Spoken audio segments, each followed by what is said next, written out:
Bueno, tengan todos buenas tardes. Nuevamente es un gusto estar con ustedes, a pesar del horario, para avanzar en esta cuestión en sus últimos momentos de carrera.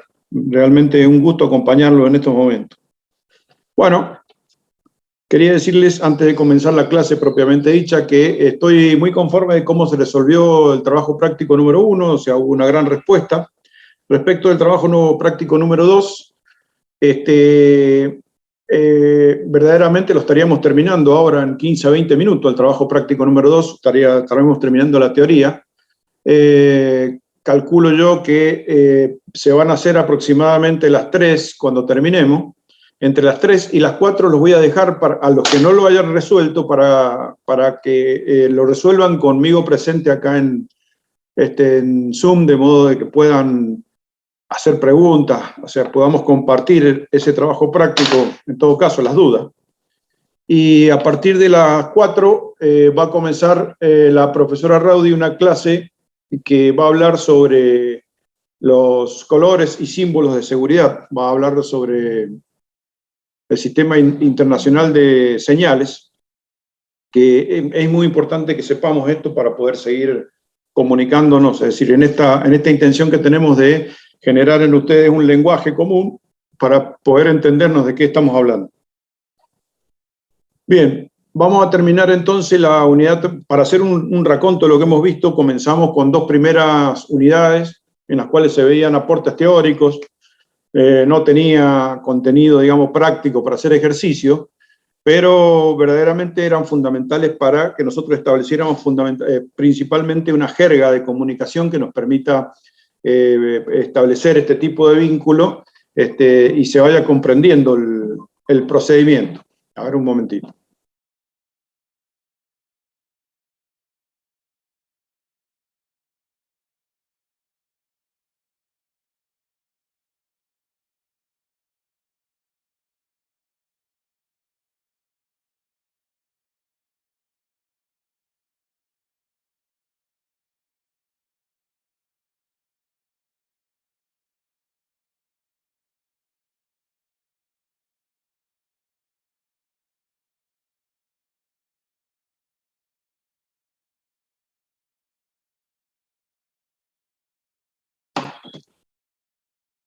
Bien, entonces decíamos que íbamos a tratar, la intención de estas 2 primeras unidades temáticas es establecer la jerga de comunicación.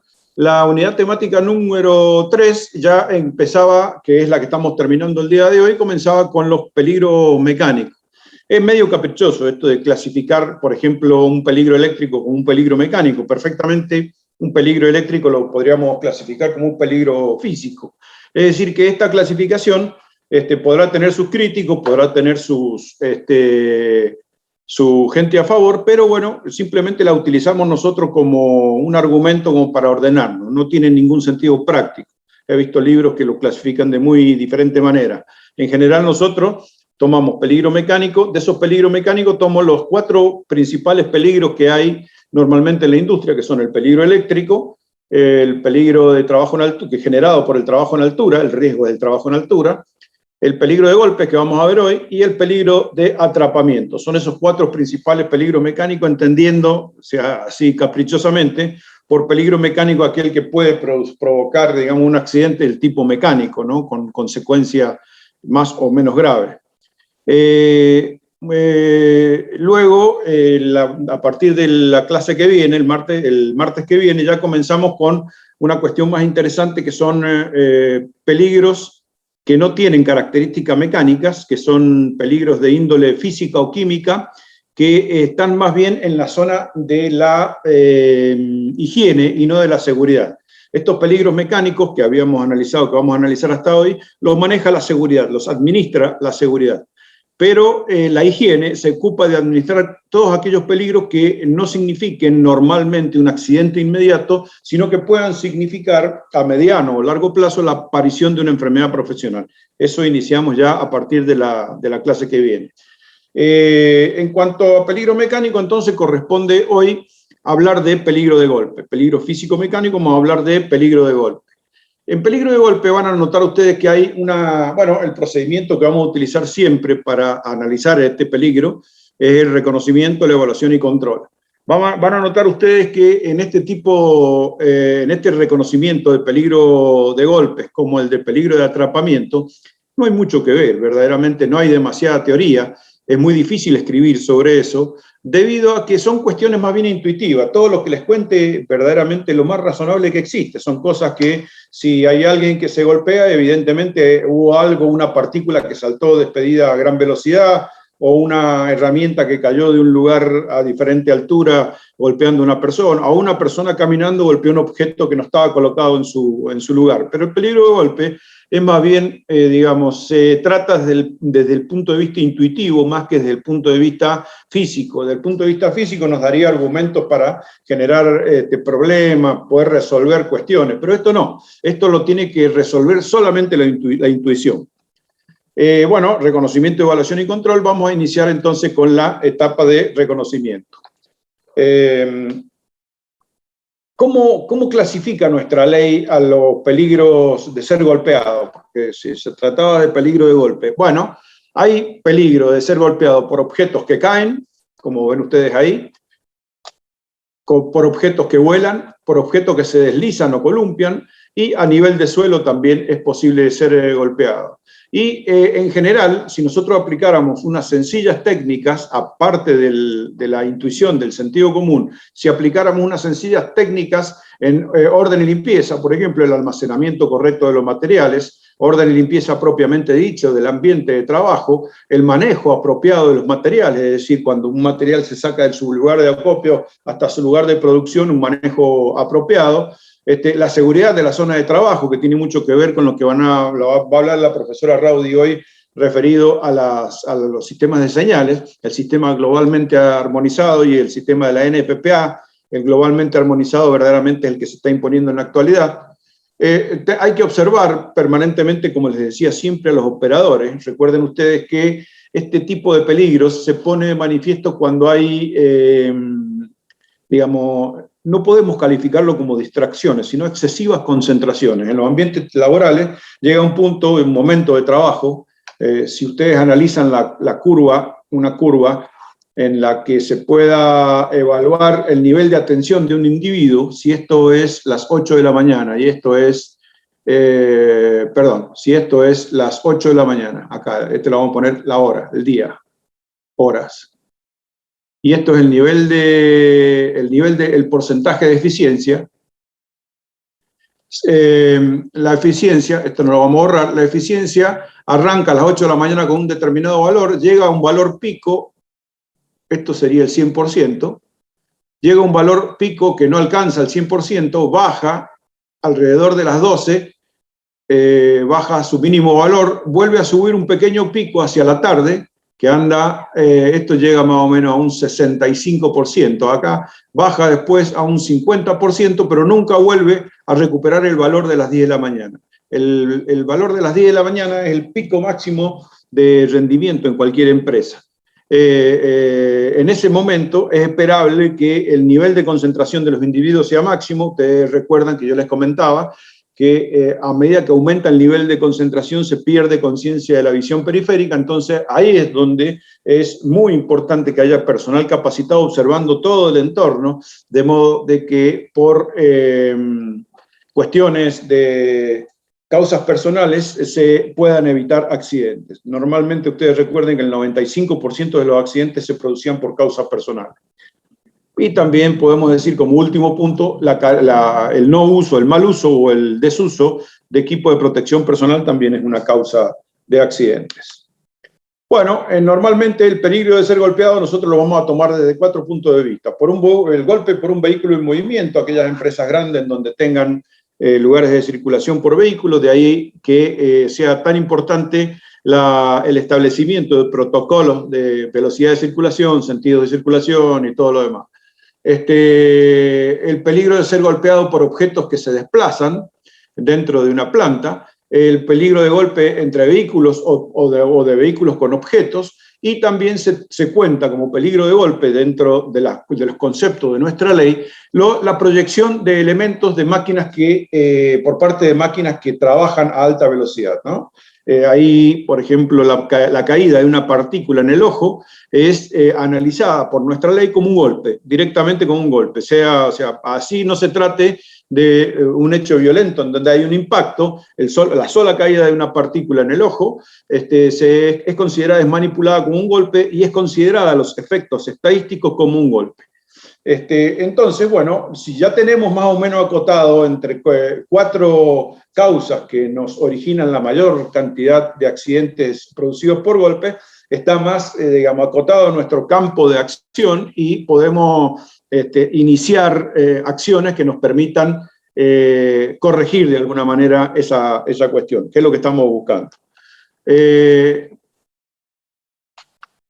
Bueno, el peligro de ser golpeado por objetos que caen es innegable en donde hay obras con gente trabajando a distintos niveles por andamios o por la propia empresa que hace, por ejemplo, que ciertas personas estén trabajando en pasarelas a distintos niveles por controles de gases y esas cuestiones. Es muy importante gestionar el manejo de la herramienta, ¿no? Cómo está vinculada la herramienta al cuerpo, proveer al individuo de cartucheras o cinturones cartucheras de modo que puedan transportar las herramientas, y en el último de los casos, esas herramientas deberían estar, supongan que sea un martillo, deberían tener, vienen sistemas de cuerdas que las fijan como pulseras, o en el mismo cinturón para que la herramienta, si se cae de la mano, no caiga al suelo, ¿no? Acá evidentemente no hay baranda, no hay nada. Este objeto que ustedes ven ahí perfectamente podría caer sobre la cabeza de ese individuo si no se tuviera en cuenta. Es decir, un golpe de vista sobre esa fotografía ya, ustedes ya pueden detectar varias cosas, varias irregularidades. Por ejemplo, acá a este andamio le faltaría lo que habíamos hablado la otra vez, ¿no? Haberle construido un sistema de baranda que permita contener al individuo. El sistema de baranda tendría que tener el pasamano superior, un montante intermedio y acá abajo un zócalo, ese zócalo para evitar que caigan herramientas o objetos que caigan al suelo.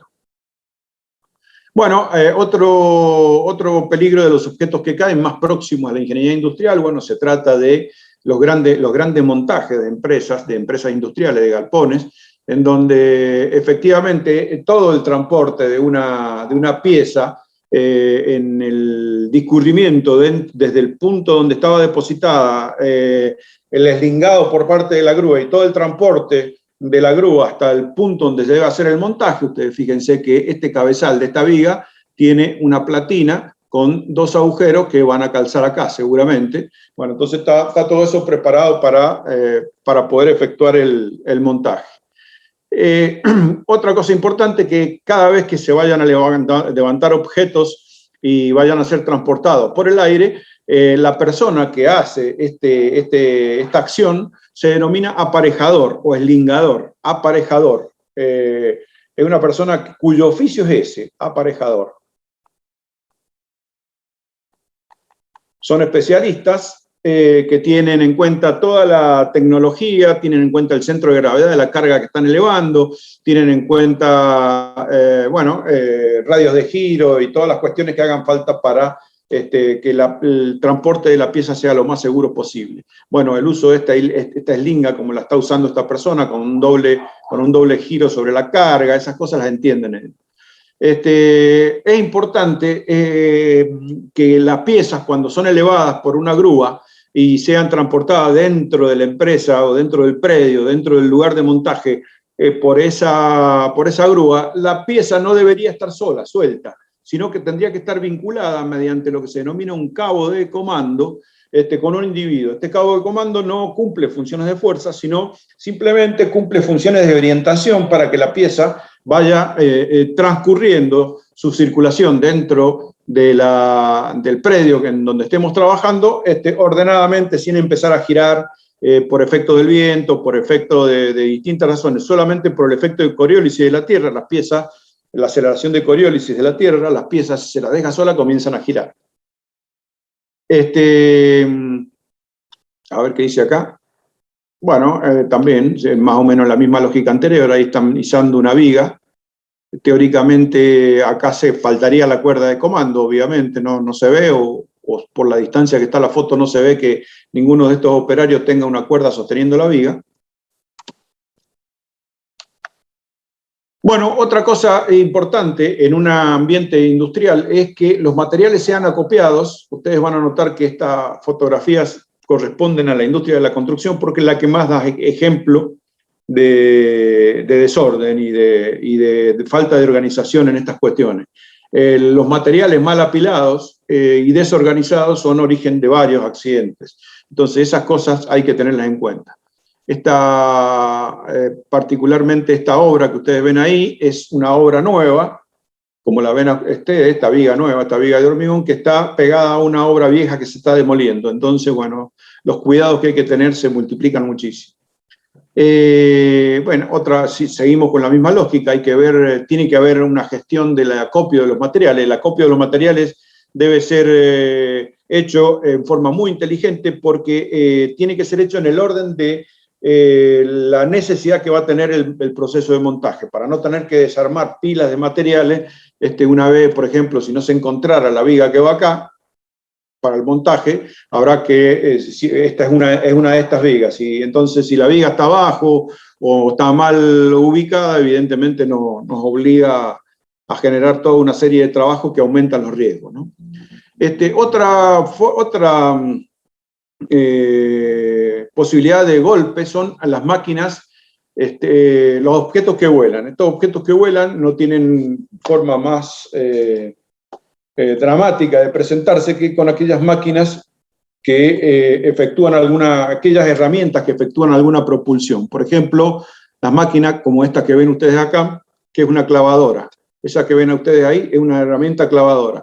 Esa clavadora se encarga de clavar, tienen tanta fuerza, andan normalmente a explosión, o sea, con una detonación de pólvora, o de algún otro producto explosivo, y clavan sobre superficies o sobre volúmenes tan duros como el metal. Por ejemplo, en esta viga doble T pueden meter un clavo sin mayor inconveniente. Bueno, eso evidentemente son proyectiles y provocan muchísimos accidentes el mal manejo de estas piezas. Si no, fíjense esto, radiografía de dos clavos mal situados, evidentemente.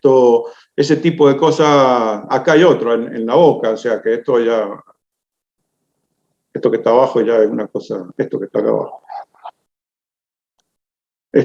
Bueno, esa clase de cosas hay que tener cuidado, sobre todo con las herramientas. Las herramientas en mal estado ocasionan muchos accidentes. La herramienta que tienen, sobre todo, tengan cuidado con la falta de filo.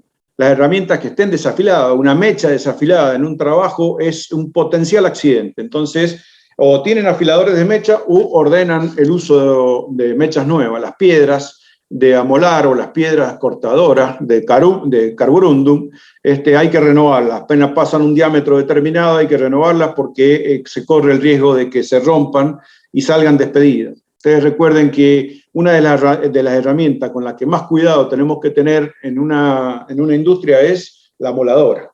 La moladora es una herramienta que puede tener un pequeño diámetro, como aquellas herramientas de 4 pulgadas y media, aquellas amoladoras de 4 pulgadas y media, pero giran a una velocidad de 13.000 vueltas. Es decir, que cualquier proyectil que salga de ahí va a salir a una tremenda velocidad. 13.000 vueltas es una gran velocidad de giro, que es capaz de expulsar elementos desde pequeñas piedras hasta trozos del mismo disco que se clavan, de hecho, en el cuerpo humano sin ninguna clase de inconveniente.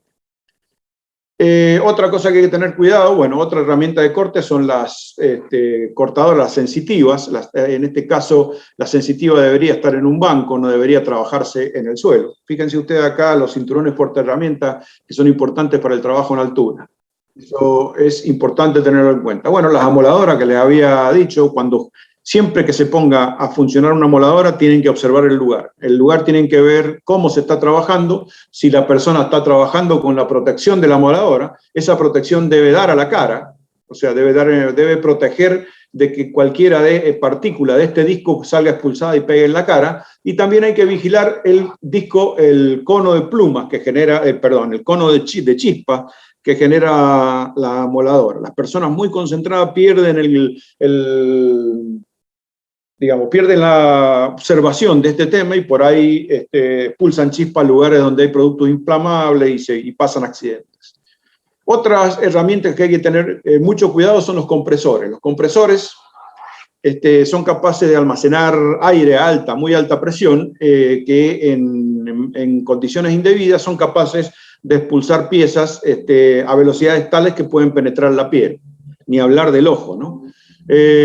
Una cosa importante para tener en cuenta con los compresores es que es muy común con los operarios al final de la jornada de trabajo que limpien su cuerpo del polvo con el aire de los compresores. Ustedes sí, que recuerden que los compresores de uso industrial, siempre en que es la bombita del compresor, la lubricación de esa bomba, en el pistón de la bomba tiene aceite, es decir, que el aire necesariamente sale contaminado con aceite. Es decir, si esa persona se está limpiando su cuerpo con ese aire con aceite, está incorporando a presión aceite, que seguramente es muy nocivo, en su propio cuerpo, a través de la vía dérmica, por ejemplo, o a través de los ojos.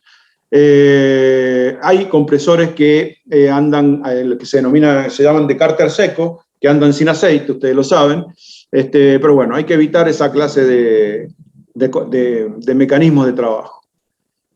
Otra cosa que hay que tener en cuenta es vigilar los protocolos de transporte dentro de la obra, ¿no? En cuanto al uso de cinturón de seguridad, vigilar las señales y medidas. Todos los vehículos de uso industrial tienen que tener alarma de retroceso para avisar. Nunca ustedes deben permitir o capacitar a la gente para que nunca se acerque a los vehículos de uso industrial dentro de un ambiente de trabajo sin previamente haber hecho contacto con haber hecho contacto visual con el maquinista o con la persona con el operador. Eso es un recurso fundamental, como cuando yo les enseñaba a tocar objetos que pueden estar energizados con el dorso de la mano. En este caso, nunca se aproximen a una máquina o a un camión sin haber hecho contacto visual, o por lo menos que lo tenga en su rango de vista el operario del vehículo. Acuérdense que estas personas tienen un punto ciego muy grande, es decir, si bien su vista abarca todo esto, a partir de acá dejan de ver, es decir, verdaderamente ven hacia afuera, pierden todo este sector de ángulo visual. Entonces, esas cosas tienen que tenerlas en cuenta ustedes. Siempre acercarse cuando la persona tenga posibilidades de verlo. En máquinas que giran, siempre es bueno colocar líneas de advertencia a su alrededor, una valla, no necesariamente una valla infranqueable, sino una malla, una cinta, por ejemplo, podría ser, en toda la zona que abarque el abatimiento de la máquina, el punto más alejado de la máquina, de modo de que ningún peatón distraído caminando vaya a atravesar esa línea y pueda acercarse a zonas donde puede ser golpeado con la máquina. Acá tienen otro caso en donde se ha acercado a la misma máquina, ha generado su propio espacio circular alrededor para evitar aproximaciones indebidas y atrapamiento. Una persona que se acerque acá, por ejemplo, y se pare acá, allá adentro evidentemente va a ser cortado con una tijera. Bueno, parecen tonteras lo que les digo, por eso les digo esto es mucho sentido común, pero la gente en los ambientes de trabajo hace esas cosas, no lo pueden creer ustedes. El contacto visual con el operador es importante, ¿no? Siempre esto debe evitarse, estas personas trabajando cuando se ha perdido completamente el contacto visual con el operador. Eso es una cosa que tiene que estar absolutamente prohibida. Bueno, en cuanto al uso de equipo pesado, hay ciertas normas que hay que cumplir en cuanto a las distancias y a los modos de operación de ese equipo pesado. Hay en las grandes industrias en las que se trabaje con equipo pesado, hay sectores de circulación peatonal que de ninguna manera pueden ser pisados por estas máquinas, es decir que protocolarmente ya se establecen ciertos márgenes de seguridad. Esto pasa, por ejemplo, bueno, en los emprendimientos mineros, hay emprendimientos mineros de tal magnitud que digamos, ni siquiera las leyes, la Ley Nacional de Tránsito, la 24449, considera este tipo de situaciones. Bueno, estos camiones son totalmente fuera de ruta. este camión fuera de ruta, evidentemente el punto ciego del chofer de este camión es muchísimo mayor que el punto ciego de un camión normal. Entonces pasan estas cosas, ¿no? En donde vehículos sin la debida señalización son directamente atropellados y con una consecuente altísimo peligro para los conductores. Normalmente este tipo de vehículos, como esta camioneta que ustedes ven ahí, llevan, no sé si ustedes recuerdan haberlo visto, una gran antena con un banderín en la punta, eso se llama chapulín, le llaman ellos.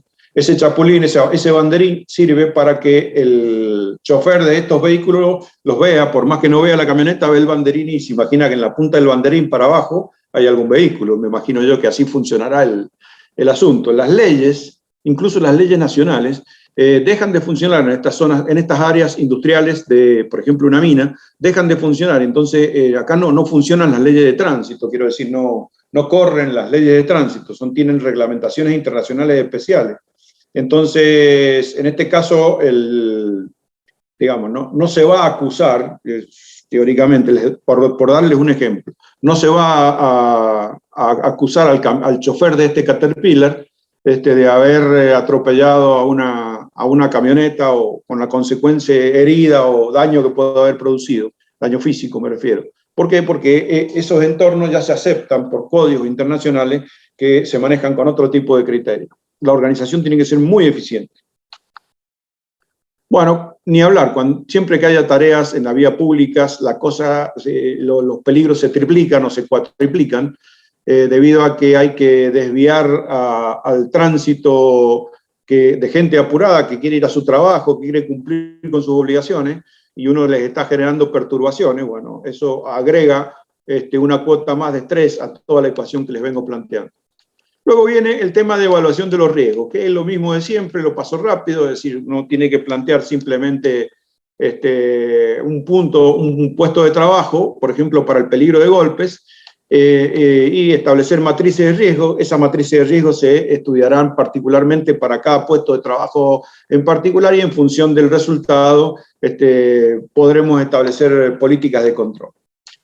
En cuanto al control, bueno, habíamos empezado, recuerdan que era verificar el peligro de golpe de los objetos que caían cuando eran montados por una grúa, por ejemplo. Bueno, es fundamental, antes de haber comenzado el proceso de ese montaje, verificar las eslingas. Las eslingas son todos estos elementos que se utilizan para atar las piezas que uno necesita elevar con un ganchito, con una grúa. Estos se llaman eslingas. Normalmente las eslingas en la actualidad son de poliéster, como la que ustedes ven en la foto. Esas eslingas tienen un rótulo en algún punto en donde les da la capacidad de carga, le da la fecha en la que fue construida y la fecha de vencimiento incluso.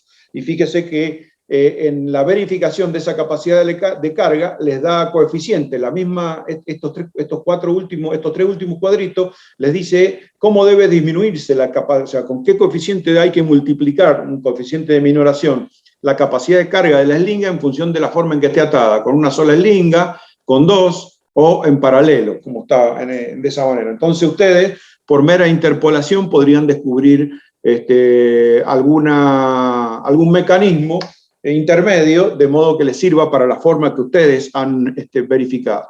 Obviamente, los coeficientes de seguridad para este tipo de transporte, sobre todo cuando hay personal trabajando abajo, son muy altos.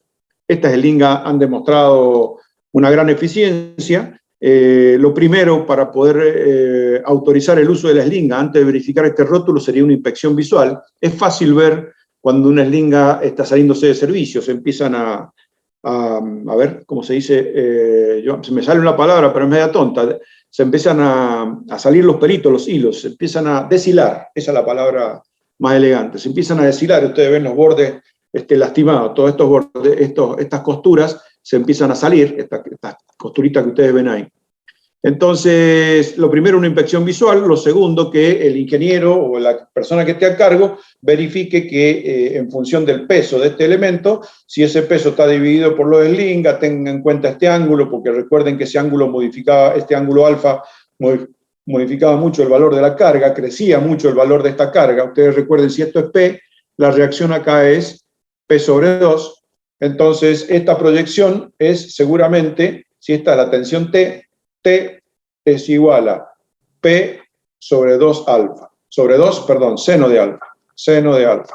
Entonces significa que a menor ángulo, cuando más chico es alfa, más tensa está la linga, es decir, que el valor T supera P sobre 2. Esas cosas hay que tenerlas en cuenta siempre. Recuerden que en estos casos la forma de análisis para ese tipo de ángulo, como se lo he determinado yo respecto de la flecha, respecto de la pieza, ese alfa, mientras menor sea el ángulo alfa, mayor es el esfuerzo de tensión que sufre la linga. Cuando el ángulo alfa es 0, cualquier valor P dividido 0 es infinito. Evidentemente la tensión tendría infinito, se rompería sí o sí. Fíjense, ahí tienen una eslinga en mal estado. Esa eslinga ya tendría que haber sido tirada. Para tirarla hay protocolos también donde nos indican que con una guillotina hay que romperla, de modo que nadie se tiente a volver a usarla. Esa es una eslinga que está en muy mal estado. Bueno, hay distintas formas en cuanto a los materiales, que era lo segundo que les había nombrado, formas de apilarlos correctamente. Evidentemente el ordenamiento es fundamental, el orden es fundamental. Entonces ustedes recuerden siempre que cuando tengan piezas de gran tamaño, por ejemplo las vigas metálicas para poder ser montadas en una estructura metálica, esas ya vienen con un punto, incluso viene señalado, porque esas vigas viene señalado el punto donde deberían apoyar, es decir, donde debería estar colocado este taquito para que puedan ser... Se me está desorganizando. Este taquito que ustedes ven ahí, para que puedan ser apiladas una a otra. Si esa viga en el futuro iba a trabajar de esta manera, con dos apoyos imaginarios ahí, entonces en esa zona va a haber que poner el taquito para hacer el debido, el depósito hasta que la pieza sea colocada.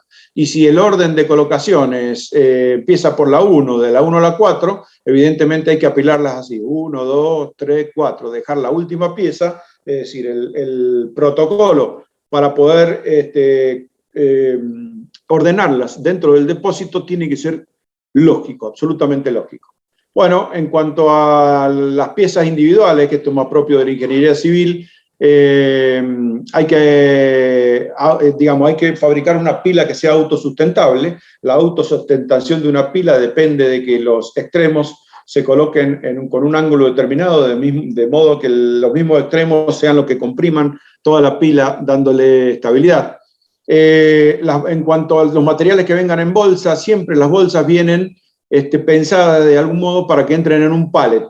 Viene una colocada longitudinalmente y una de cabeza, y de esa forma se arman los pallets. Normalmente los pallets de bolsa de 50 kilos de cualquier elemento vienen de 40 bolsas, es decir que ya anticipándonos mentalmente ya podemos decir que un pallet no debe tener más de 40 bolsas. Entonces, si se pueden colocar 4 por pallet, organizada de esta manera, son cosas que van a aprender después con el tiempo, ¿no? En la obra propiamente, en el trabajo propiamente dicho. Este va así y este va así. Estas son la forma de colocar 4 bolsas en un pallet.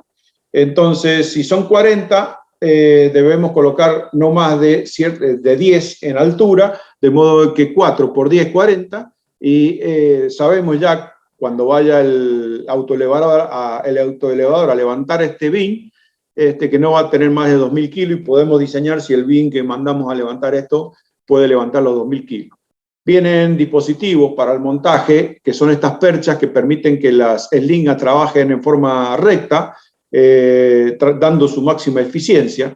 Cuando se trabaje con elementos en forma de placa, siempre con el mismo criterio que utilizábamos para el ladrillo, los elementos extremos siempre tienen que tener una cierta inclinación, entonces se utilizan ciertas perchas con forma de A. Recuerden ustedes cómo transportan, esta es una forma de A, recuerden ustedes los vidrios, cómo los transportan los camiones, siempre con los vidrios, siempre tendiendo a hacer fuerza, digamos, hacia adentro y no caerse hacia afuera. Bueno, esa clase de detalles que parecen tontos dicho ahora, y no sé si hasta podrían llegar a pensar que no vale la pena perder una clase porque esto es todo lógico. Bueno, muchas veces se olvida, ¿no? El correcto apilamiento de los materiales tiene su lógica. El uso de los elementos de protección personal es obligatorio, es la última instancia, como siempre les dije, pero es obligatorio. El uso, por ejemplo, bueno, tenemos las gafas de protección cuando haya herramientas de las gafas, o las máscaras cuando haya herramientas de altas revoluciones. Noten acá que tienen la alforjita para llevar herramientas. Bueno, dos trabajos, no recomendábamos el trabajo en el suelo, ni en estos casos dos trabajos mal hechos, ¿no? La persona cortando, fíjense, la protección de la moladora, ustedes ven protección de la moladora, el giro, supuestamente, por la forma que está alargando la chispa, el giro es en este sentido. En ese sentido. O sea, cualquier rotura de un pedazo puede largar una esquirla que puede impactar en el cuerpo humano. Entonces, la protección debería haber estado puesta ahí, protegiendo de cualquier proyección al cuerpo, a todo el cuerpo. Esas cosas se olvida la gente, por comodidad la saca para poder ver mejor el corte. Y si esta pluma de chispa cayera sobre una lata de pintura, por ejemplo, que hubiera depositado acá, sería un problema. Pero esta persona, en su trabajo, involuntariamente puede estar produciendo ese fenómeno que provoca un accidente.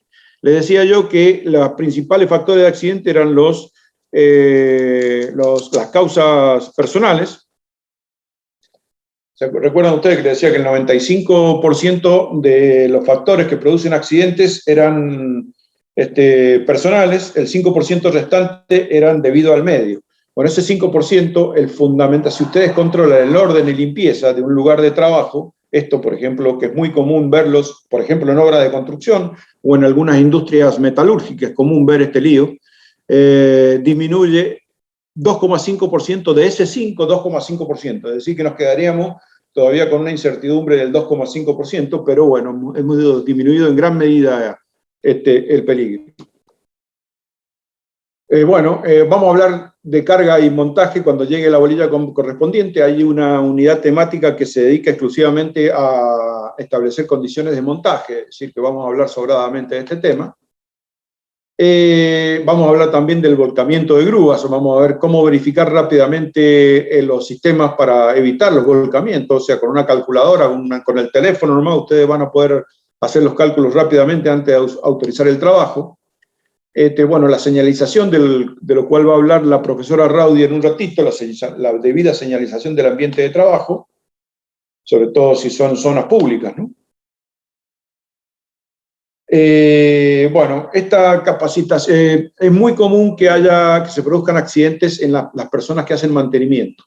Esta clase de comportamientos así entre dos máquinas, en un camión y una máquina, meterse entre medio para poder revisar algo es totalmente inadecuado. Hay que llamar la atención siempre a la gente.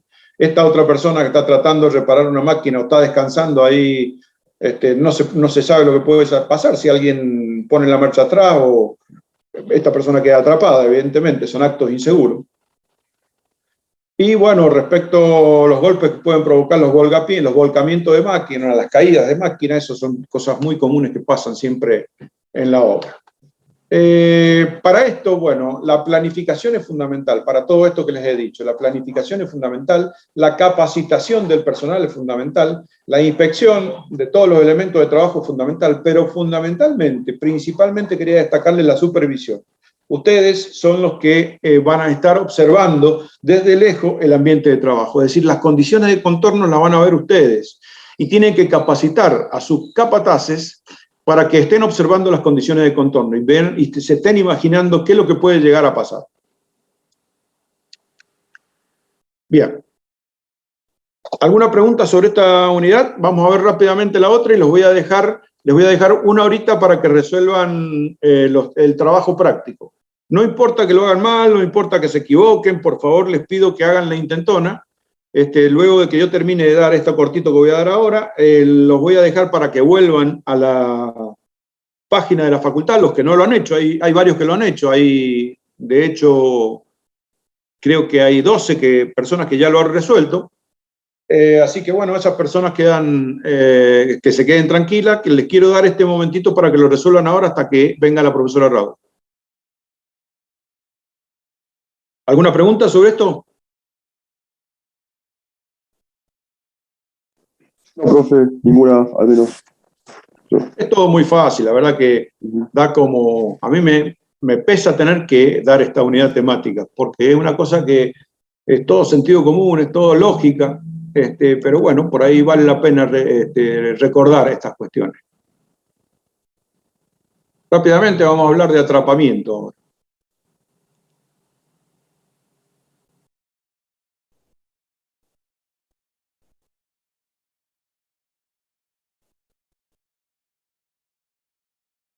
Bueno, la misma política de recién, vamos a hablar de atrapamiento ahora. La misma forma de trabajo, reconocer el problema, evaluar el problema y tratar de controlar.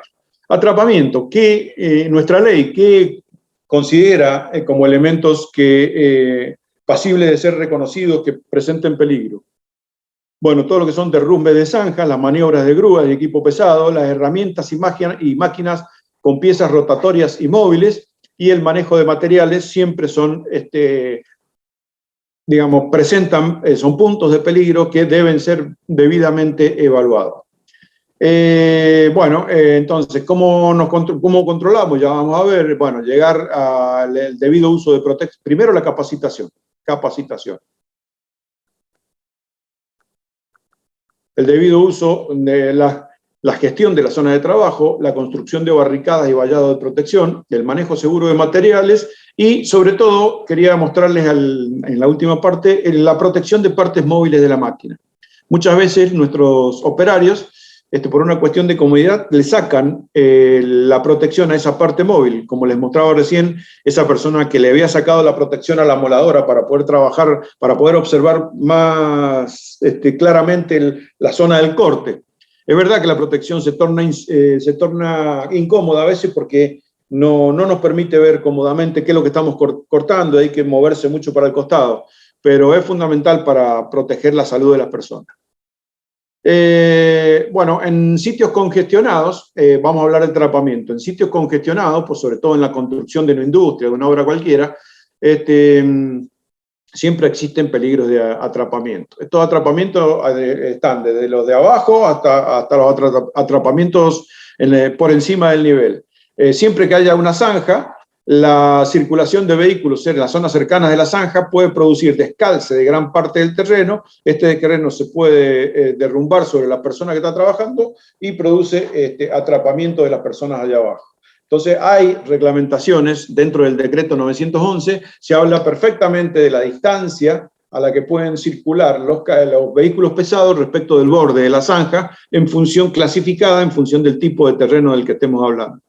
Hay que tener mucho cuidado cuando en los terrenos se hacen cortes a 90 grados, el tajo que se llama. Esos cortes son sumamente peligrosos, ya les digo, hay que vigilar unas fisuras que normalmente se producen en este sentido. Cuando haya zonas en su trabajo en donde haya excavaciones, siempre vean el perímetro de excavación. Si esto lo viéramos en planta, tendríamos la excavación así, y ustedes van a notar que empiezan a aparecer unas fisuras en el terreno paralelas al borde de la zanja. Esa fisura es índice de que está pasando a eso para abajo, y es que esto se puede descalzar y caer dentro de la zanja, ¿no? Este volumen de terreno puede descalzarse y caer adentro de la zanja. Entonces, esas fisuras hay que revisarlas, son cuestiones de práctica que uno al que le toque se va a acostumbrar a mirarla, a observarla. Esto que veíamos recién, el acto inseguro, sobre todo en cuestiones de mantenimiento, situarse mal respecto de las partes móviles de una máquina. La protección de las partes móviles de una máquina significaba esto. Todas las máquinas necesitan una transmisión de correa o de engranaje desde la fuente de poder, que es el motor, hasta la máquina propiamente dicha. Bueno, esa zona hay que protegerla debidamente hay que ponerle algún rejado, algo, de modo que la persona distraída no pueda de alguna manera entrar en contacto con la parte móvil. Debidamente hay que señalarlo esto, hay muy elocuente la señalización que hay, fíjense, esta de la mano bastante impresionante, pero pasa muchas veces que gente, todos los días está pasando, le diría yo, que gente es atrapada en ambientes industriales, en máquinas que se ponen repentinamente en movimiento. El manejo de materiales, el mal manejo de materiales, el desorden, el uso de los autoelevadores, el uso eficiente de los autoelevadores, y en las operaciones de mantenimiento, no haber tenido en cuenta la consignación correspondiente. Ustedes recuerden siempre que vayan a tener que intervenir sobre una máquina que tenga partes móviles, tienen que recurrir a un proceso previo de consignación. La consignación, por ejemplo, imagínense ustedes si van andando por la ruta y pinchan una cubierta en un lugar donde hay pendiente. Entonces ustedes tienen que pensar, sin duda, que los que manejan ya tienen esta experiencia, pero si el auto está en pendiente, ¿qué es lo que hago yo cuando he pinchado una cubierta? Primero, colocarse en la banquina. Segundo, parar el auto. Tercero, colocarlo en cambio. Cuarto, colocarle el freno de mano. Quinto, ir y colocar cuñas o piedras o lo que se encuentre en las ruedas para que no haya deslizamiento. Una vez que está hecho todo eso, recién yo podría meter el gato, comenzar a levantarlo y para correr el menor riesgo posible. Ustedes fíjense que para el solo hecho de cambiar una cubierta, he tomado unas 4 o 5 medidas de seguridad que digamos que podría, colocando, por ejemplo, solamente parando el auto y colocando las cuñas en las ruedas, podría haberlo resuelto, sí, dejando el auto en punto muerto y sin colocar el freno de mano, lo podría haber hecho. Pero el criterio que les decía, no sé si se acuerdan cuál era la palabra, que les decía cuando se colocaban varias líneas de defensa sucesivas. ¿Recuerdan eso? ¿Alguno de ustedes recuerda eso? ¿Cómo se llamaba? Redundancia, ¿verdad? Se aplica siempre el concepto, el criterio de redundancia. Entonces, cuando hay que intervenir, cuando uno tiene que autorizar la intervención de una persona para el mantenimiento de una máquina, tiene que estar capacitada para establecer varias líneas de defensa. En este caso sería, si la máquina es eléctrica, abrir el circuito eléctrico, ponerle candado a ese circuito eléctrico para que nadie vaya a mandar la corriente de vuelta, o sea, consignarlo. Luego, consignar la máquina. Hay ciertos engranajes, ciertas ruedas de funcionamiento que tienen incluso orificios donde uno puede meter una chaveta de modo de que no puedan andar por más que se trabe la circulación, por más que se esté metiendo la mano. Bueno, ese tipo de cosas tiene que estar educado la gente para hacerlo, porque las industrias son muy grandes y la seguridad que tiene de haber cortado la electricidad y que nadie la va a dar, no existe, porque algún distraído puede venir y dar la corriente de vuelta. Es decir, aplicar la redundancia siempre. Siempre hay que pensar que estamos rodeados de tontos. Y así es. Bien, bueno, en cuanto... bueno, estos tipos de trabajo ni hablar, no son ustedes, algunos de ustedes les tocará trabajar en una industria de la construcción, van a ver este tipo de cosas, por ejemplo, donde los poceros se meten a cavar, fíjense, ¿cuántos peligros ven ustedes allá abajo? De desmoronamiento, de algún gas que salga y lo puede intoxicar a la persona. Se ha llevado corriente de 220 para tener luz allá abajo, para poder trabajar, o sea, sumó peligro, redundancia de peligro es eso. Casco, pero tiene el casco, el chaleco reflectivo, no tiene el arnés. Bueno, este tipo de cosas también dan risa, pero pasan, ¿no? El hombre tenía mucha fe a esos 2 puntalcitos que le iban a sacar la vida. Bueno, la verdad que yo de corazón debo decirles que hay que admirar la buena voluntad de la gente. Porque la gente ofrece su vida así para nuestra empresa. Entonces, no hay que permitir. No tiene sentido ofrecer la vida de esta manera como lo está ofreciendo esta persona acá. Bueno, ya había hablado de las distancias que deben guardar las máquinas respecto de los bordes de la zanja, que es una cosa importante. Hay que tener en cuenta los anegamientos. Muchas industrias en las que ustedes participen van a necesitar excavaciones. Cuando hagan una excavación, van a tener que prestar atención a varias cosas. Primero, fíjense cómo está estratificado el terreno, con distintos tipos de materiales. Está estratificado, o sea, hay distintas capas de las sucesivas épocas geológicas. Cada capa tiene sus características. Si no las conozco, tendré que mandar a venir a un ingeniero o algún especialista en geotecnia que me analice, que haga un pozo, antes de empezar esto, que haga un pozo y analice la estabilidad que van a tener estas capas de terreno antes de hacer esta capa. Y encima de eso, existe el problema de anegamiento en zonas donde la napa freática está alta, complicando muchísimo más las cosas. Entonces, bueno, todas esas clases de cosas en estas zonas de trabajo de excavaciones, quizás no sea muy propio de la ingeniería industrial, pero todos ustedes indefectiblemente van a pasar por un momento en donde tengan que hacer excavaciones en su zona de ya sea para instalar un equipo nuevo, para lo que sea. Entonces, siempre tienen que recordar algo que yo les digo ahora. Respeten muchísimo los terrenos, nunca se confíen del terreno, nunca se confíen en hacer un corte directo, un tajo a 90 grados, como el que ustedes ven ahí, sin haber hecho análisis previo. Y aún haciéndolo, esto no está permitido. Acuérdense ello que se consideraba trabajo en altura a partir del 1,20 m, que habíamos analizado la clase pasada.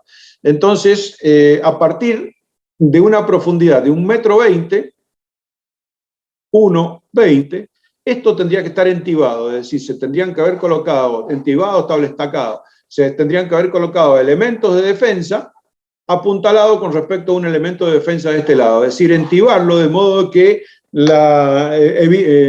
evitar el riesgo de desmoronamiento. Solo puede quedar sin entibar 1,20 m de altura.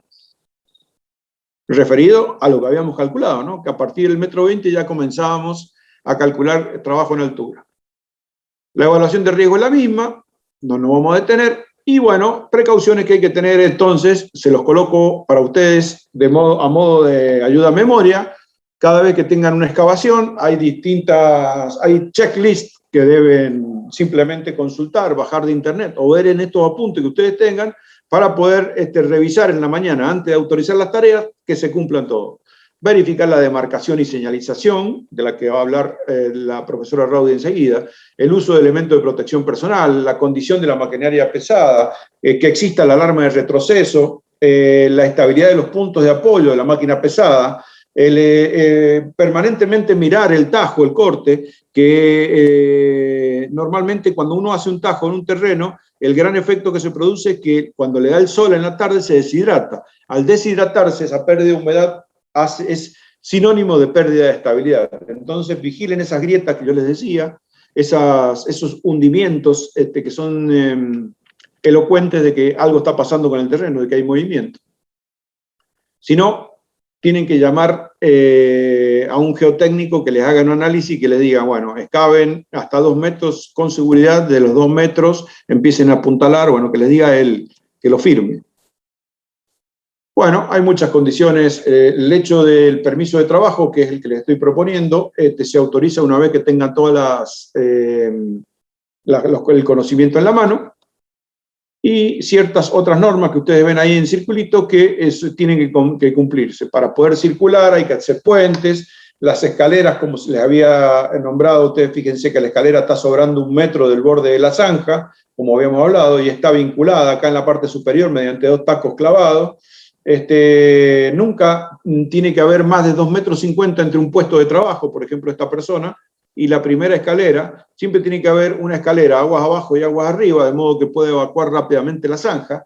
La circulación de los vehículos tiene que cumplir una distancia determinada respecto del borde, bueno, todas esas cosas que van a tener que ver. Y lo que les decía, a partir del 1,20 m, entonces, por obligación, tenemos que hacer un entibado. El entibado significa colocar placas de ambos lados del terreno, reforzadas con puntales, de modo de reemplazar el terreno que se ha perdido.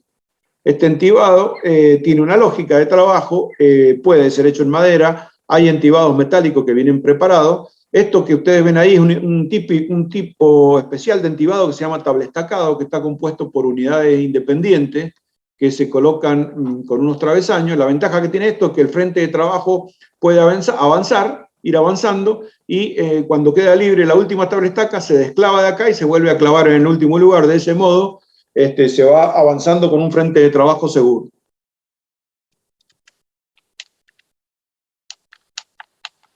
¿Qué pasó? ¿Se trabó?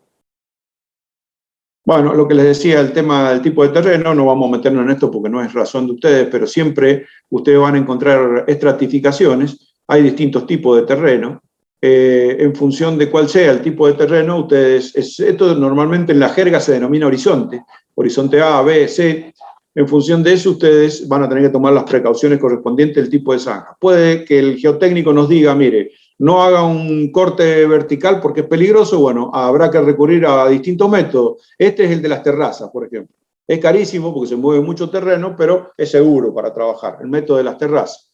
Hay en internet, tienen información disponible de sobra, de acuerdo al tipo de terreno, del tipo de corte que pueden hacer, digamos, trabajando en la zona de la seguridad. Con talud, sin talud, con escalones, distintos tipos de corte que se pueden hacer. Y por último, pensar mucho en las protecciones de la máquina, ¿no? Fundamentalmente ustedes en los ambientes industriales no deben dejar máquinas con partes móviles expuestas. Es decir, que un individuo distraído pueda llegar y meter la mano, por ejemplo, en este acoplamiento entre un motor y una bomba, o en este acoplamiento entre el motor y la máquina. Entonces le han puesto una debida protección. Yendo más a la robótica, o digamos, más a la cosa nueva, hay grandes máquinas, en este caso una máquina de control numérico, de corte, pónganle. Bueno, cada máquina está trabajando con su zona debidamente limitada por una reja, de modo que las personas no puedan acceder a las partes móviles. Porque si bien son robots, son tontos, no entienden por ahí que está uno cerca y le pegan un golpe en la cabeza. Bueno, esas partes, esas barreras que les comento tienen una lógica en cuanto a la distancia que tienen que tener del piso, en cuanto a la altura que tiene que tener para que una persona no pueda meter la mano, en cuanto al tamaño de abertura que tiene que tener cada uno de los orificios de la reja, el tipo de alambre, cómo debe estar pintado el alambre para que para permitirle a uno ver hacia adentro y que no tenga reflejo. Bueno, esa clase de cosas están debidamente estudiadas. Uno no puede cometer errores por falta de información. El que quiere información tiene información de sobra respecto de cómo cuidarse de este tipo de cosas. Las mallas de advertencia, los carteles, siempre son importantes, son muy importantes. Si bien en el tema de la cartelería es algo que uno cuando está trabajando durante mucho tiempo en un lugar determinado, deja de verla porque se acostumbra al paisaje, digamos. Pero bueno, para la gente nueva, por lo menos cuidémosla y coloquemos la cartelería correspondiente. Una cosa muy importante es que cada máquina debe tener su parada de emergencia bien destacada, con un botón rojo, de modo de que cualquier atrapamiento que se produzca o cualquier inconveniente se pueda con un solo golpe de puño parar todo el flujo eléctrico de la máquina en sí. Estas paradas de emergencia en algunas máquinas no están, entonces es muy fácil ponerlas. Estos botones los venden sueltos, es decir, que perfectamente se puede una máquina colocarle un botón de parada de emergencia. Si ustedes son observadores, estas dos máquinas están cometiendo una falta grave. A ver si alguno me detecta de qué se trata. La verdad que tienen que haber trabajado con estas máquinas para darse cuenta, pero a ver, vamos a jugar un poco, a ver qué observan de estas máquinas ustedes. Es una sensitiva y una sierra circular.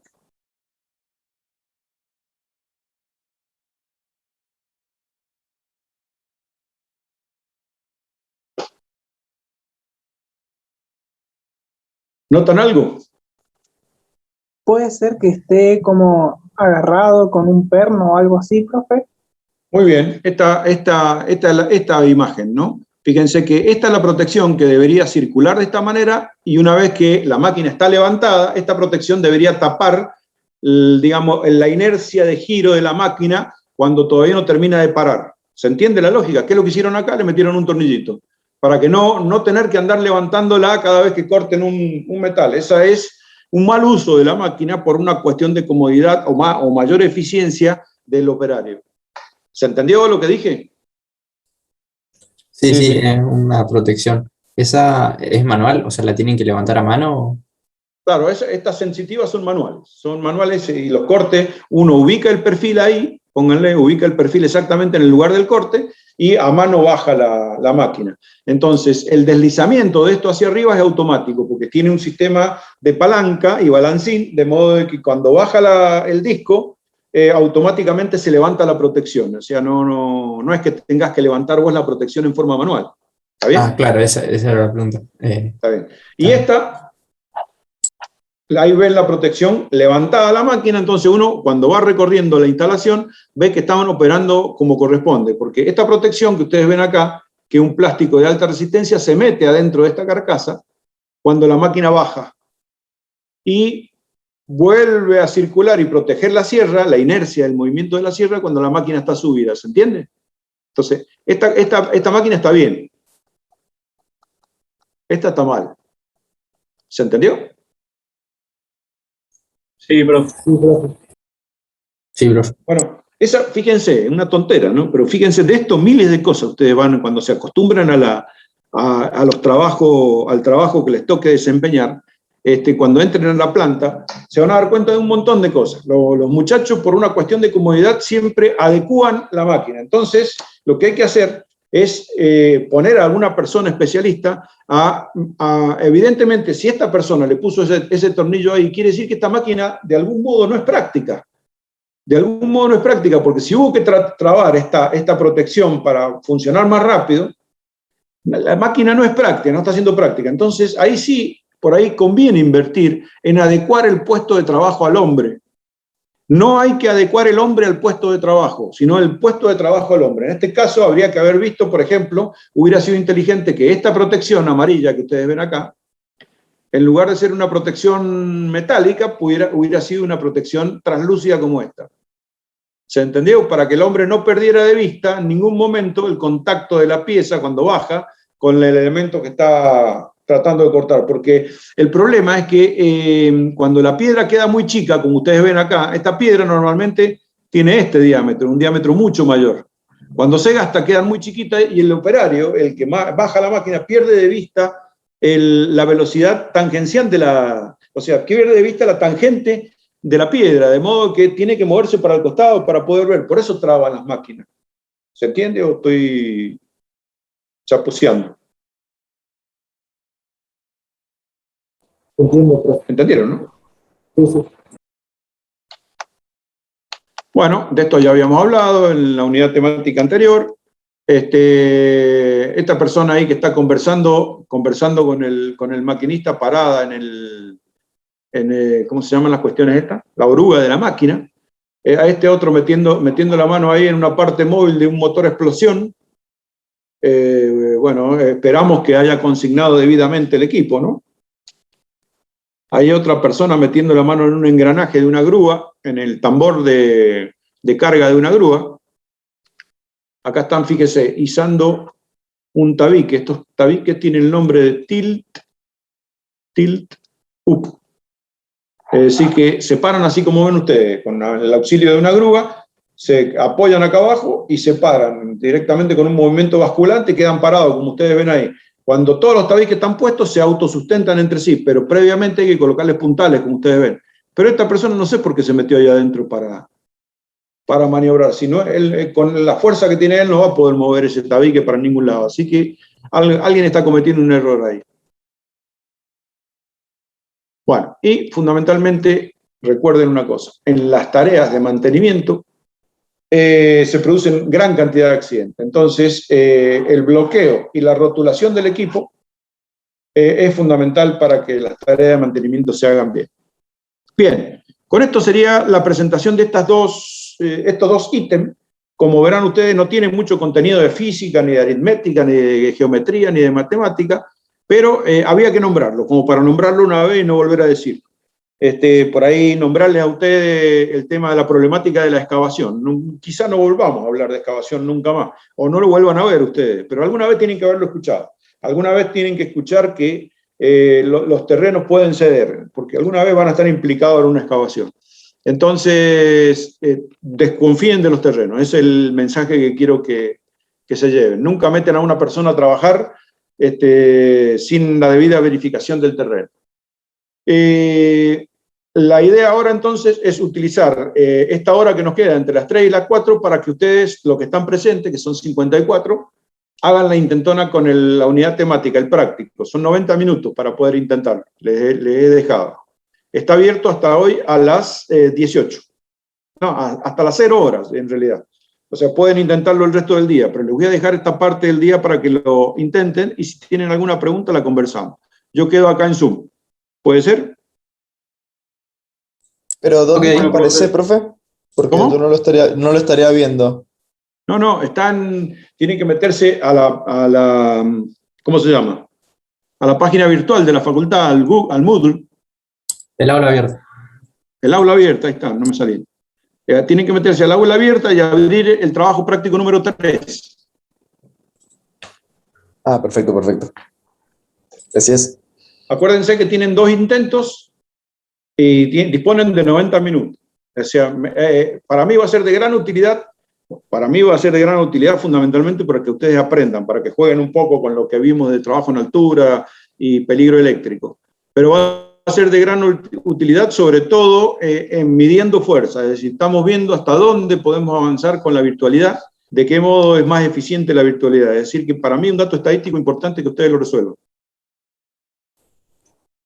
¿A qué hora volvemos, profe, al Zoom? A las 4 ya va a estar la profesora Raudy para comenzar. Hola Jorge, ¿cómo estás? Ah, ya está, mirá. Bueno, ya llegó la profesora. ¿Me confirmás, Vivi, no? Sí, acá acabo de llegar. ¿Qué acabas de dar? Que veo esto de faena. Di la parte, que ya cerré la unidad temática 3, que completé con la parte de golpes y atrapamiento. Y ahora Bien. van a resolver el trabajo práctico y bueno, 4 y cuarto empezaremos con la parte que habíamos acordado de De colores y señales. colores y señales, exactamente. Bueno, ¿Estamos bien? sí, perfecto, no hay ningún inconveniente. ¿Vos ya ahora no seguís dando más nada de teoría? No, yo voy a permanecer en Zoom igual para contestar las preguntas, porque ha quedado abierto. Cualquier inconveniente que haya, Perfecto, voy a abrir una está página en blanco para que lo resolvamos entre todos. Perfecto, entonces estamos juntos y un poco charlamos del tema, ¿sí? ¿Cómo no? Ya repartí todos los grupos de trabajo, ya son muy poquitos los que han quedado sin Algunos chicos que te pertenecer. quieren hacer una observación al respecto, que hay una confusión, seguramente algo, ahora te la planteo. No hay ningún problema. Vamos a hacer, entonces, para que no haya problema, lo hacemos 10 minutos antes de las 4. Para que no haya problemas, doy una pequeña introducción a lo que es el trabajo práctico. ¿Te parece? Bien. Así los chicos se entrenan bien. Y después, bueno, todo bien. Hice, basado en la presentación del año pasado, lo que habíamos hablado de colores y señales. Perfecto. Y Eso está muy después bien. les he hecho un pequeño cuestionario Bueno. muy simple, como para que también lo hagan después que terminemos la clase. Excelente. Entonces, pásense a aula abierta entonces, por favor. Y comiencen a resolver y a las 4 menos 10 los esperamos acá. No, acá no, en la aula abierta, ¿no es cierto, Vivi? Dale, dar sí, por ahí? sí, en el aula abierta, sí, porque... A las 4 menos 10 nos metemos en el aula. Dale, perfecto, hacemos así. Profe, yo antes que se desconecten, ¿les puedo preguntar algo de mi grupo? Sí, claro. Dale, Tomás. Tuve un problema, profe, me confundí cuando le mandé uno de los integrantes. Ya se lo volví a mandar por mail. Sí, Tomás, ya lo resolvimos. Ayer se comunicó conmigo el muchacho que estaba en 2 grupos. Bien, yo ahí ya le pasé porque nuestro grupo en realidad era otra persona con nosotros en vez de él. Así que ya se lo volvíamos. Sí. Le volvíamos. Ajá, perfecto. Gracias, profe. Sí, ya está solucionado el tema, sí. Me han encontrado buena esta vez y no voy a ponerles observaciones a nadie. Ahora se tienen que lucir con el trabajo, nada más. Gracias, profe. ¿No es cierto? No, al contrario. ¿No es cierto, Jorge, que se tienen que lucir con el trabajo? A ver que apliquen todo lo que han aprendido. Perdóname, Vivi, no te escuché. Que no es cierto que se tienen que lucir con el trabajo. Sí. Obviamente. Para que implementen todo lo que han aprendido. Yo creo que es fundamental la participación de ellos en la resolución de los trabajos prácticos porque nos va a dejar, primero, un beneficio para ellos para los exámenes final, pero nos va a dejar a nosotros una información muy grande para poder agilizar el dictado de la cátedra en el futuro. Sí, lo importante es que vayan siendo capaces de ir encontrando estas situaciones que pueden llegar a ser muy similares en la vida real y que las vayan solucionando. Claro. Ese es el fin que tenemos, por eso también los dejamos trabajar solos y con nuestra compañía, como para que ellos vayan resolviendo situaciones reales, ¿no? O bien, lo más cercano a la realidad. Bien, vayan entonces a... ¿Cómo se llama? Siempre me olvido. Al aula abierta. Aula abierta, ahí está. Ya deben estar todos, ya, porque se quedaron instalados acá, pero deben estar todos allá. Mientras voy a ejercitarme para poder escribir algo, a ver si... Jorge, entonces todo lo me metía primero al salón de clase, pero me quedo ahí como tonta esperando. ¿Sabes qué pasaba, Ruth? Es que... Entrar directamente en Zoom. No. está bien que hagan eso, que entren por ahí, porque habíamos Pero yo dicho había de que... entrado temprano y no había visto movimiento. Habíamos dicho que era importante entrar por el tema de la lista, de tomar lista de alguna manera, ¿viste? No sé si está agilizado eso. Ahora le voy a habilitar a los muchachos para que carguen su presente directamente en la página, para que... Perfecto. Pero los la clase habilite. sería en el Zoom. Claro, claro. El tema es, Jorge, cuando, qué sé yo, nos toque a nosotras solas, que por ahí no tenemos acceso como anfitriones. Bueno, entonces lo que puedo hacer, evidentemente, por más que les toque sola, yo se lo abro y lo dejo Bien. La dejo habilitada a ustedes para que lo comanden. Perfecto. Bien. Sí, sí. Sí, si no, como que quede siempre la segunda opción de que el salón de clase es el lugar oficial, ¿no? Claro, vamos a hacer claro. si te parece, un botoncito como es el mismo acceso siempre. Claro, eso le está bueno. Un botoncito, ¿te parece? Así lo hice en la tecnológica yo y quedó muy bien. Ahí entran directamente, se meten en el aula y entran directamente desde ahí. Bien, entonces lo ponemos así, como segunda opción siempre va a estar el salón de Voy a clase. tener, claro, si entraste fácil, así que la dirección ya la tenés. Eso ya está como reunión recurrente. Siempre se va a abrir todos los días, lunes y martes.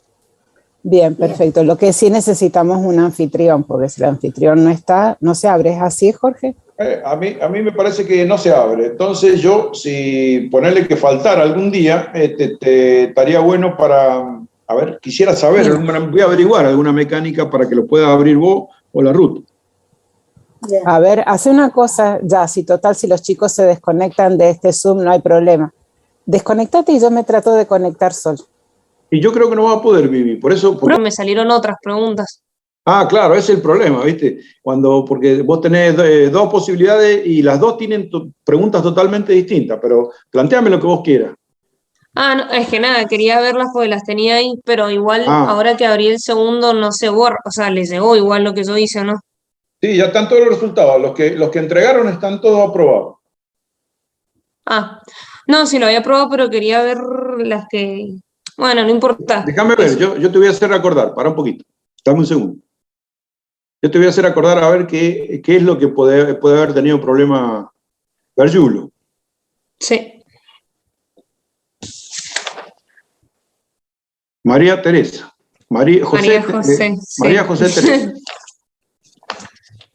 En el de la resistencia, yo usé la resistividad del cobre a 20 grados y no me daba la opción...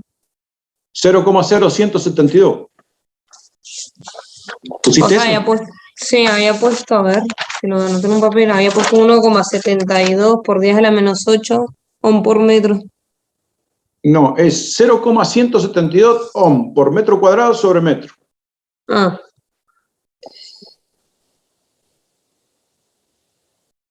De cualquier manera, quédate tranquila, o sea, ya el hecho de que me estés nombrando, de que has trabajado con la resistividad, con conocimiento de causa, a mí me deja tranquilo. Ese era el fin que perseguía, ¿entendés? No, sí, está bien, era que eso que no me había dado y... A ver. Dame un segundo que estoy buscando a ver qué cuestionario era 3, el 3.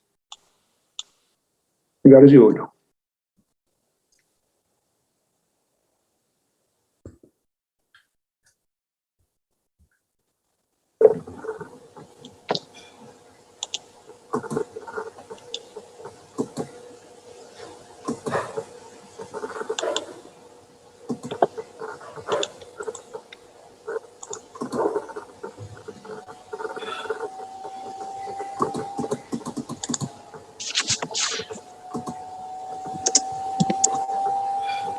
Qué raro, ¿no? Te tengo aprobada, pero no sale en la lista acá.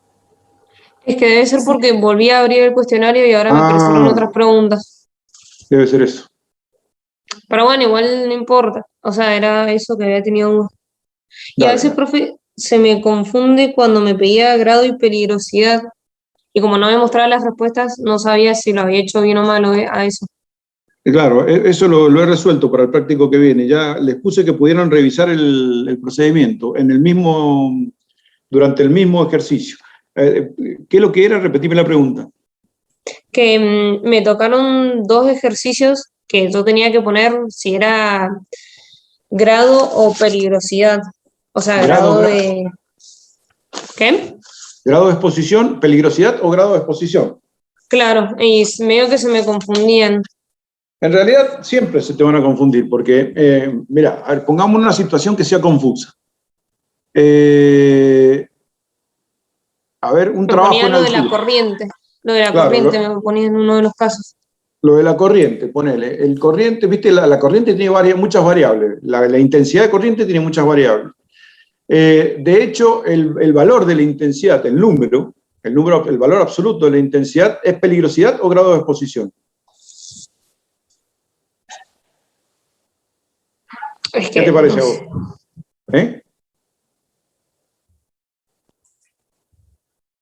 ¿Estás ahí conmigo? Sí, no, profe, estoy pensando. El valor, mientras más alta sea la intensidad de corriente, peligrosidad y grado de... todo y te el indica, grado sería el tiempo en el que estoy expuesto a eso. claro, todo te indica que es la peligrosidad. Pero vos fíjate, hay valores de la intensidad de corriente tan altos, que incluso ya empieza a modificarse el grado de exposición, porque dependés de una distancia o de esa intensidad, es decir, el accidente que se produzca, es decir, es tan alta la intensidad que puede provocar descargas disruptivas por tu cuerpo, o sea, una chispa que salga de ese conductor cargado, ¿me entendés? Entonces, por eso te digo que es relativo por ahí. Absolutamente vos tenés que decir lo que la respuesta que diste es la correcta. Dependen de la peligrosidad. Pero en realidad es todo relativo. No sé si te entiende lo que digo. No, sí, claro, por eso como que se me confundían porque para mí en algunos casos podían ser las dos. Claro que son las dos, exactamente. En la mayoría de los casos vos le podés encontrar razón. Pero hay algo que destaca siempre. En este caso es la peligrosidad. Che, claro. ¿Está bien yo? ¿Red Masud pertenece a este curso? Baquié, Cornejo. Ah, Gargiulo, acá está. Sí, Te encontré. Sí. Acá está el... Dice, ¿cuál será el consumo de un hogar que deja encendida 10 lámparas de 10 watts durante 1 hora? Y ese no lo respondiste. No, sí lo respondí. Otra vez no se marcó.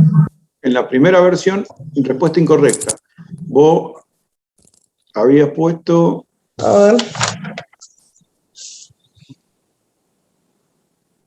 0,1 kilowatt pusiste vos. No, puse 1000. 1000 kilowatts. Acordate que no miraste las unidades, es verdad. Y es 1 kilowatt. Ah, claro. Claro. En todo caso, hubiera sido igual si hubieras puesto 1000 watts. Claro, no, sí, sí. ¿Me entendiste? Sí, perfecto. No, bueno, eran esas dos dudas. Bueno. Perfecto. Está muy bien. Gracias.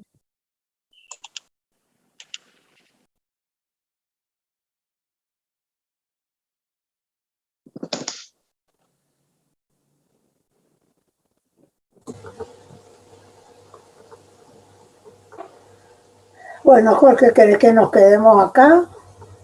Como quieran, chicas, no hay problema. Yo lo que no... Me gustaría que hicieran las prácticas, pero ellos nos pueden apagar el sonido, podemos conversar tranquilos, no creo que los molestemos.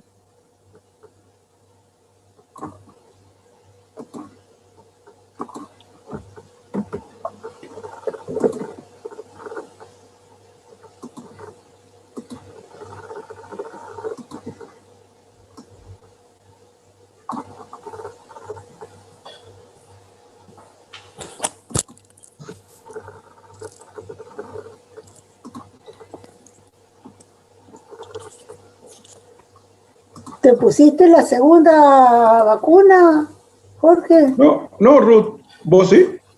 Yo sí. ¿Eh? Sí, me la puse. ¿Pero qué cosa? ¿Qué te pusiste? ¿La Sputnik? No, porque todavía llegó justo ese día, después que me la había puesto, yo me puse la Moderna. Yo también tendría que haber hecho lo mismo. Vos sabés que... No fui el día que me tocaba, fui antes. No tuve más noticias. Después de ese día que tuvimos, que fue el 9 de abril, que estuvimos juntos ahí colocándonos la vacuna, sí. Bueno, hasta acá vengo esperando y no tuve más noticias. No, es que no te van a notificar. Dice que cuando tenés la primera vacuna puesta, vas cuando quieras y te la ponen. No, pero a los Depende, de... no, depende, Había una depende, escala Ruth. de edad, había una escala de edad y lugares donde te podés presentar.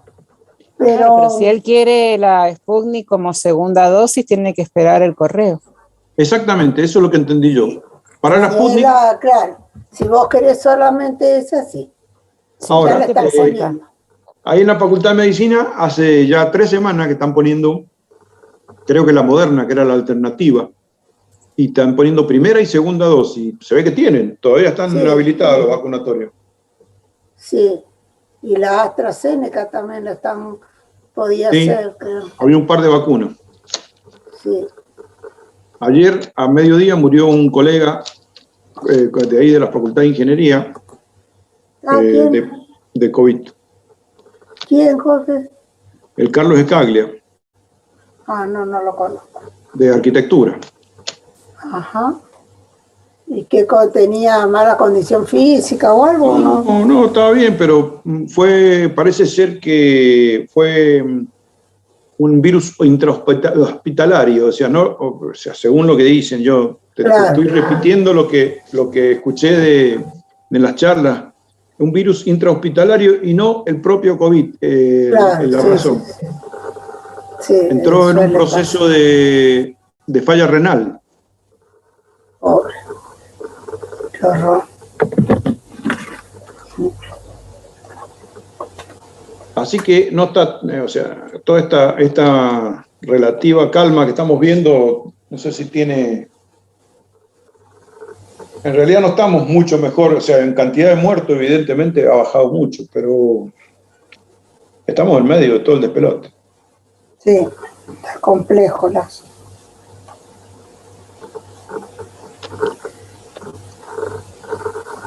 Yo creo que es toda una cuestión que está tapada. Yo también. Las cosas siguen pasando. La cantidad, no creo que vayan a engañar con la cantidad de muertos, pero evidentemente la propaganda ha bajado. O sea, la propaganda trágica ha bajado y han liberado muchas cosas. Eso hay intereses, evidentemente, que están promoviendo esa cuestión, pero no estamos mucho mejor, ¿eh? Y para mí, que han abierto muchas cosas, no creo que sea seguro. No, claro que no. Yo creo que es responsable por una presión, pero... Es responsable de parte nuestra, sobre todo la gente mayor, cuidarse todavía y mucho. Todo y los jóvenes también. Y los jóvenes también. Los mayores tenemos la vacuna. Yo ya tengo las 2 dosis. ¿Y de qué marca? ¿De qué? De AstraZeneca. A vos es cierto que te dio fiebre, Vivi, ¿cierto? Sí, la primera vez sí estuve casi 48 horas con fiebre alta. Sí, pero a mi hija le pasó lo mismo. La segunda dosis no. Estuve así mareada, complicada, pero no tanto, no con fiebre. Con fiebre no. Sí con la cabeza, así como aturdida estaba. Claro, claro. Mucha gente he escuchado con la AstraZeneca que tuvo esa reacción. Sí, se ve que fuerte, porque mi hija la volteó madre. Sí, ¿por dónde estamos hablando? Por Zoom. Ajá. A ver, voy a ver si te encuentro, Vivi, así ya te voy poniendo de coequiper. Dale. Profe, buenas tardes. Buenas. Hola, profe. Con la profe Raudy quería preguntarle una cosa sobre el trabajo que tenemos que hacer. No sé si más tarde vamos a hablar de eso. Vamos a 10 minutos antes de las 4, vamos a hablar un ratito del trabajo, para que no se mezcle ahora con el práctico. Bien, perfecto. Entonces espero a esa hora. Dale, muchas gracias, Victoria. No, a usted. Fíjate, Vivi, que ahí te puse de hospedador. Ajá. ¿Te llegó? No me llegó nada, pero a ver. Suponemos que sí. Poneme que sí, claro. Entonces, no sé. Acá tengo que estar en participantes, ahí se hace. Claro, anfitrión soy yo. Pero vos te quedás sin ser anfitrión. Y vos tenés que ser anfitrión. Qué raro, che, que no te haya llegado un mensajito, por lo menos que sos hospedador. No, nada. No. Sí, cuando despliego la lista de participantes. Bueno. A todos los muchachos ya está habilitada la asistencia para que la marquen. Para que ahora se mira, marque su propia asistencia. ahora vamos a hacer un experimento, Vivi. Voy a salir Ajá. y voy a volver a entrar a ver si vos conservás el aula abierta. Bueno. Por el hecho de ser hospedador, ¿está bien? Sí, eso seguro que sí que va a ser así. Bueno, me aseguras eso, no hay problema. Sí, seguro, porque yo muchas veces he salido y vos has estado como hospedador y yo he vuelto a entrar. No, pero yo, por supuesto, yo porque soy el titular de esta cuenta, pero... Dale. A ver, dale, anda. Bueno, yo salgo. Si no, entramos todo de vuelta, ¿eh? Sí, dale, por supuesto que sí.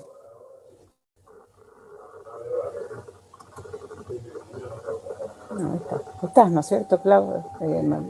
Ruth, ¿estás? ¿Cómo? Sí, estoy. ¿Estás? Estoy. Ahí está. Pero viste, entra el Jorge y se convierte en anfitrión él. Claro.